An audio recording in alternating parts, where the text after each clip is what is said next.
കേന്ദ്രമന്ത്രി അമിത്ഷായുടെ രാജി ബി.ജെ.പിക്കാർ തന്നെ ചോദിക്കുന്ന കാലം വന്നിരിക്കുന്നു. അതായത് ലഡാക്കിൽ സമാധാനം ഉറപ്പിക്കാൻ കഴിയാത്ത ആഭ്യന്തരമന്ത്രി അമിത്ഷാ രാജിവെക്കണമെന്ന ആവശ്യവുമായി രംഗത്ത് വന്നത് ബി.ജെ.പിയുടെ മുതിർന്ന നേതാവ് മുൻ MP കൂടിയായ സുബ്രഹ്മണ്യ സ്വാമി തന്നെയാണ്.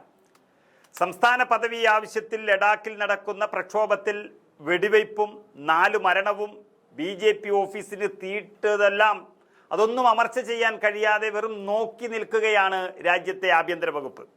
അതുകൊണ്ടാണ് അമിത്ഷായുടെ രാജി ആവശ്യം ബി.ജെ.പി നേതാവിന് തന്നെ ഉന്നയിക്കേണ്ടി വന്നത്. സോനം വാങ്ചുക്കിൻ്റെ ഒരു വീഡിയോ പങ്കുവെച്ചുകൊണ്ടാണ് സുബ്രഹ്മണ്യം സ്വാമി ഇങ്ങനെ പറഞ്ഞത്. ഇതാദ്യമായല്ല സുബ്രഹ്മണ്യം സ്വാമി അമിത്ഷായെ വിമർശിക്കുന്നത്. നേരത്തെ ഒരു ചാനലിന് നൽകിയ പോഡ്കാസ്റ്റിലും അതുപോലെ സുബ്രഹ്മണ്യം സ്വാമി അമിത്ഷായെ അതിശക്തമായി വിമർശിക്കുന്നത് നമ്മൾ കണ്ടതാണ്. അമിത്ഷാ ആളുകളെ കൊന്നിട്ടുണ്ട്, ബി.ജെ.പിയിലെ അംഗങ്ങൾ വിശ്വസിക്കുന്നുണ്ട് എന്നായിരുന്നു സുബ്രഹ്മണ്യം സ്വാമിയുടെ പരാമർശം. രാജ്യത്ത് പല ആളുകളും പറഞ്ഞു നടക്കുന്ന കാര്യങ്ങൾ വളരെ വ്യക്തമായി തുറന്നു പറയുന്നത് ഒരു ബി.ജെ.പി നേതാവ് തന്നെയാണ് എന്നുള്ളത് നമുക്ക് ഏറെ അതിശയോക്തി ഉണ്ടാക്കുന്നു. കൊലപാതക കേസിലെ പ്രതിയെ സംരക്ഷിക്കുന്നതിനെ കുറിച്ചുള്ള ഒരു ചോദ്യത്തിന് തനിക്ക് മുന്നിൽ മറ്റ് വഴികളില്ല എന്നായിരുന്നു അദ്ദേഹം പറഞ്ഞത്. നരേന്ദ്രമോദിക്കെതിരെയും വിമർശനം ഉന്നയിച്ചതാണ് സുബ്രഹ്മണ്യം സ്വാമി നമ്മൾ കണ്ടു. പ്രധാനമന്ത്രിയായപ്പോൾ നരേന്ദ്രമോദിയുടെ സ്വഭാവത്തിലാകെ മാറ്റം വന്നുവെന്നായിരുന്നു സുബ്രഹ്മണ്യം സ്വാമി പരാമർശിച്ചത്. അരുൺ ജെയ്റ്റ്ലി മോദിയുടെ മാനേജറെ പോലെയാണ് പ്രവർത്തിച്ചതെന്നും ബി.ജെ.പിക്ക് മുന്നിൽ മറ്റു ഓപ്ഷനുകൾ ഇല്ലാത്തതിനാലാണ് അദ്ദേഹത്തെ നേതാവാക്കിയതെന്നും സുബ്രഹ്മണ്യം സ്വാമി പറഞ്ഞിരുന്നു. അതായത് വളരെ വ്യക്തമായി പച്ചയായി തുറന്നു പറയുന്ന ഒരു ബി.ജെ.പി നേതാവായി സുബ്രഹ്മണ്യം സ്വാമി ഇപ്പോഴും നിലനിൽക്കുന്നത്, അദ്ദേഹത്തെ പുറത്താക്കാതെ ബി.ജെ.പി സംരക്ഷിച്ച് നിർത്തുന്നത് എന്ന് പറയുന്നത് പല രഹസ്യങ്ങളും തുറന്നു പറയുന്ന ഒരാൾ എന്നുള്ളത് കൊണ്ട് തന്നെയാണ്.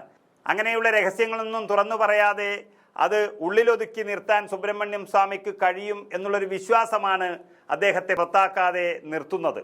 പുറത്തു പോയാൽ ഒരുപക്ഷെ സുബ്രഹ്മണ്യം സ്വാമി അതിരൂക്ഷമായുള്ള വിമർശനങ്ങൾ മറ്റു പലതും ഉന്നയിക്കും. എങ്കിലും ഇപ്പോഴും പരാമർശങ്ങൾക്കും വിമർശനങ്ങൾക്കുമൊന്നും ഒരു കുറവും അദ്ദേഹം വരുത്തുന്നില്ല എന്നുള്ളതാണ് യാഥാർത്ഥ്യം. ഇതിന് പിന്നാലെയാണ് ലഡാക്ക് പ്രക്ഷോഭത്തിൻ്റെ പേരിൽ അദ്ദേഹം അമിത്ഷായുടെ രാജി തന്നെ ആവശ്യപ്പെട്ടിരിക്കുന്നത്.